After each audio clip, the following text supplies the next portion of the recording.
কিন্তু আমাদের সিআইটির নীতি আদর্শ মতাদর্শ আমাদেরকে শিক্ষা দিয়েছে যে দাবি আদায়ের প্রশ্নে ধৈর্য ধরতে হয়।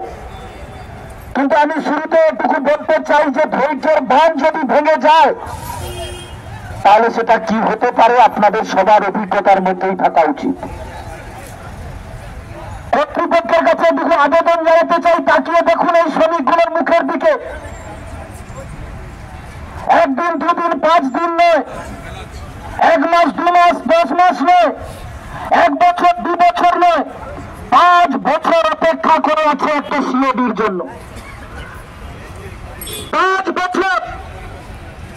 আপনি যে চেয়ারে বসে আছেন, আপনি একবার ভাবুন 5 বছর আগে আপনি যা বেতন পেয়েছিলেন, এই 5 বছর পর আপনার বেতন কতটা বেড়েছে? একবার নিজের বুকে হাত রেখে নিজেকে প্রশ্ন করুন। 5 বছর আগে আপনার ছেলে মেয়ের পড়াশোনার খরচ যা ছিল, আজকে 5 বছর পর তা বেড়েছে না কমেছে? বাজারে ব্যাগ হাতে যাচ্ছেন, বাজারে 5 বছর আগে জিনিসপত্রের দাম যা ছিল, আজকে 5 বছর পর তা একই আছে না বেড়েছে না কমেছে? আপনার অভিজ্ঞতাই আপনার বড় শিক্ষক। আর আজকে এই অসহায় শ্রমিকগুলি যারা পরিশ্রম করার মধ্যে দিয়ে আপনার এই কারখানার সম্পদ উৎপাদন করছে, আজকে 5 বছর তাদের এই বেতন চুক্তি সংগঠিত করছেন না।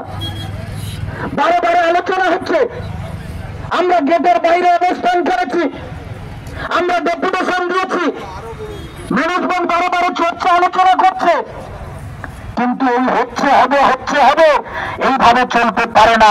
তাই আজকে অ্যাডমিন বিল্ডিং এর তার গোড়ায় এসে বসতে হয়েছে শ্রমিকদেরকে। আজকে দল ঘরে এসে পৌঁছেছি আমরা।